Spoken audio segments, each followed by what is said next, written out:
My family always celebrates Christmas at our Hampton summer house in New York. The Hamptons are quiet during this time of year because many wealthy people own two or three other houses in the area. My dad and I arrived at the Hamptons house before the rest of the family because my mom and sister had to work the following weekend.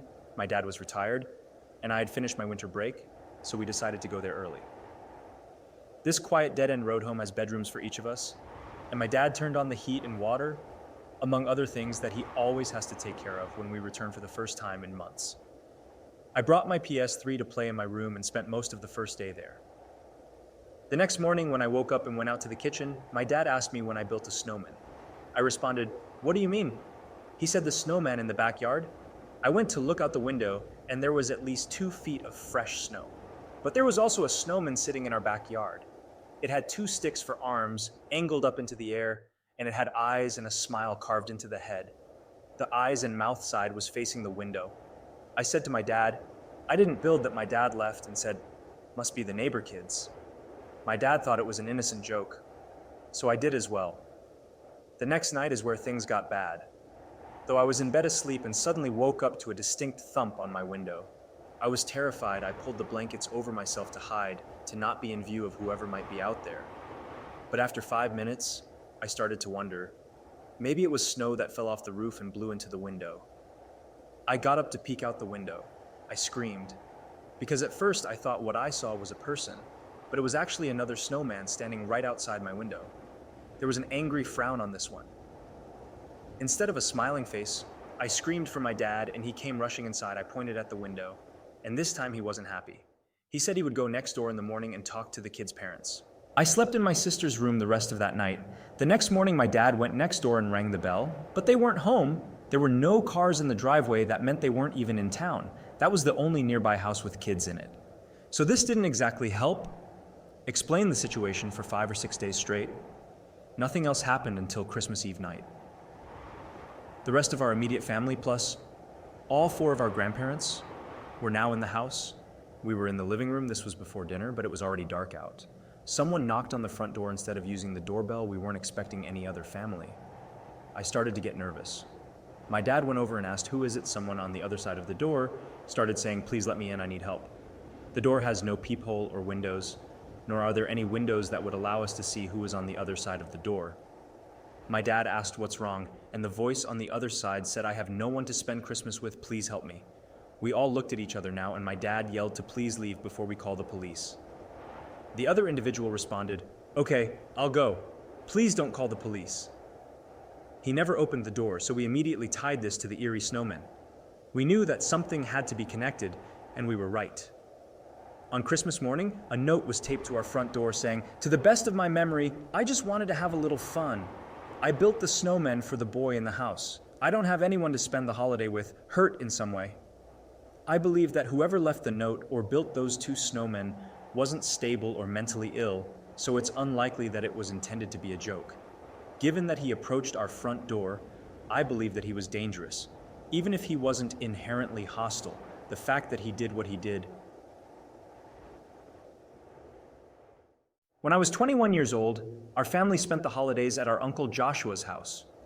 On Christmas Eve, however, my immediate family, along with my cousins and other close relatives, decided to head to my uncle and aunt's place in downtown Miami. Since we're from Connecticut, we're not used to the warm weather around the holidays.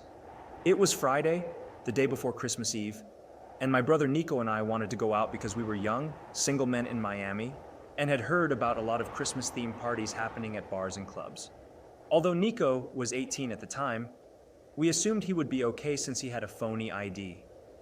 We went to this one club on Miami Beach that was having a Christmas-themed event. Mostly everyone online was wearing Santa hat, so it felt festive, but it was all a waste of time because at the front of the line, the bouncer not only told us it would be $100 to get in, but he also called Nico out on his fake ID, so he tried to bar not too far away. We got into this one. There were some people wearing Santa hats here too. I guess that was expected on the weekend of Christmas.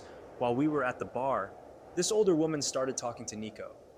I overheard most of their conversation. The woman appeared to be mid-40s. And I heard her keep telling my brother how she has such a thing for younger guys with Hispanic accents. To be honest, it sounded kind of creepy and weird, but Nico was probably blinded by the fact that a woman was hitting on him. I just let him do his thing. The woman was wearing a blue Santa hat and had on a sexually provocative Christmas sweater. The two of them were talking for so long that I ended up making friends with the guys sitting next to me at the bar. Then suddenly, Nico patted me on my shoulder and said, "He's gonna leave with the woman I told him, all right." I was happy for him. I guess I stayed at the bar not much longer after that, and I just called an Uber back to my uncle's, assuming Nico would be spending the night with a woman. I was mid-Uber ride when my phone rang. Nico was calling me. I picked up to static. It sounded as though maybe he pocket dialed me, but I heard a male's voice in the background that didn't sound like my brother.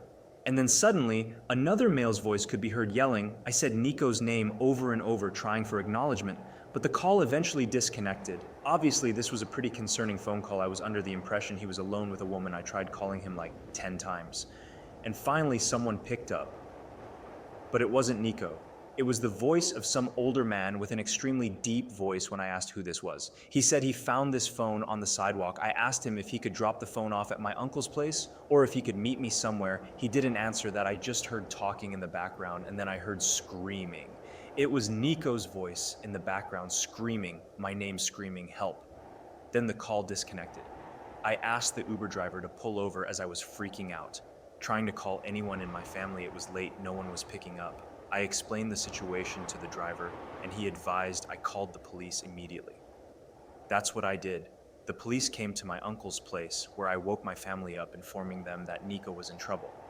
I had to give my best description of the woman's appearance from the bar and what time he left the bar. Then my dad and I, along with the police, went to the bar that we were at. And it was then that I got a phone call from a random number. It was Nico.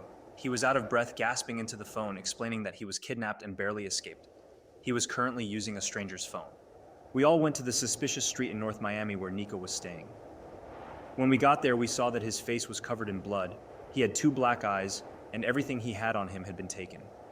He told us his whole story and left with the woman who said she had called an Uber for a lift when the riot was supposed to have ended, and they were picked up in a quiet back alleyway. Nico discovered that the car was actually a trap rather than an Uber when he got inside. 2 men inside the car held him down and threatened to shoot him if he didn't keep quiet. They drove for a while, and during that time, one of the men called my number and threatened to hurt him if he yelled out, which is why he had blood on his face and black eyes. They also broke his phone. He said he thought they were going to kill him and dump his body somewhere if he didn't run, and police apparently were never able to identify the woman who appeared in the bar's security footage. He took his wallet, keys, and anything else on him, and as so, soon as the car stopped and he wasn't being held down anymore, he ran for it out of the car. I woke him up from whatever nightmare he was having, but hearing Nico scream, "She's in the house!" in the middle of the night made me think of her creepy smile and made me sleep with one eye open that night. Nico claimed that none of the men were wearing masks, which was more of a reason he thought they would kill him. This completely ruined the entire holiday weekend, but we were all just happy he was alive.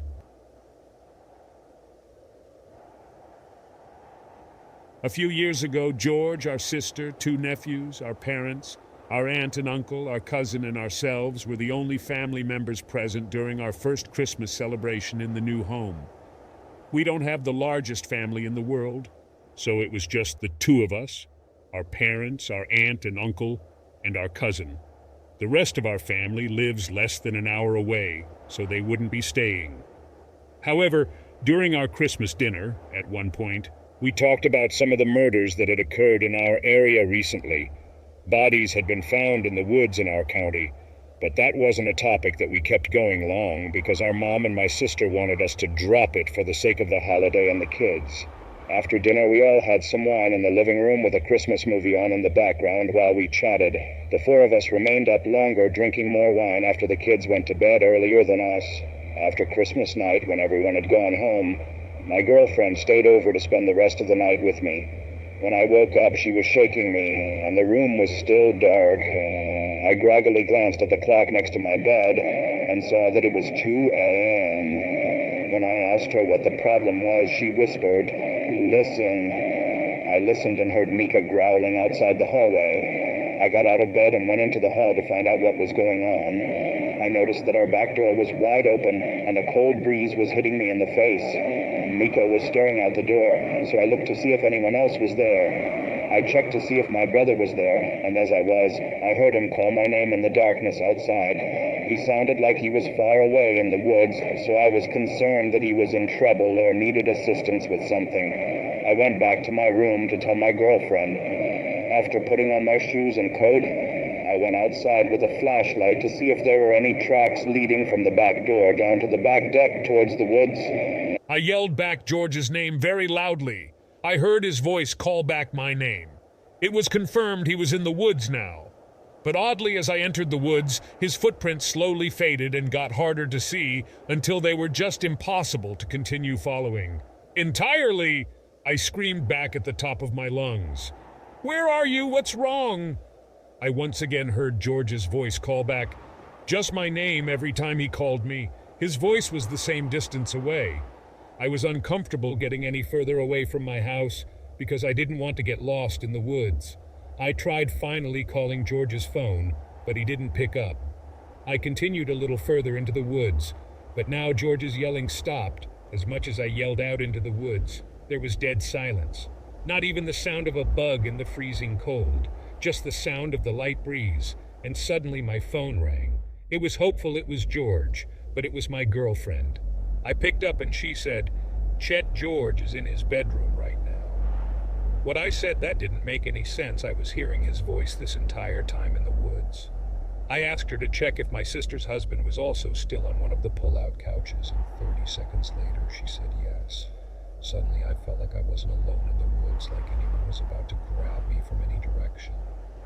I turned back the way I came and started running as fast as I could. I didn't stop until I saw the backyard light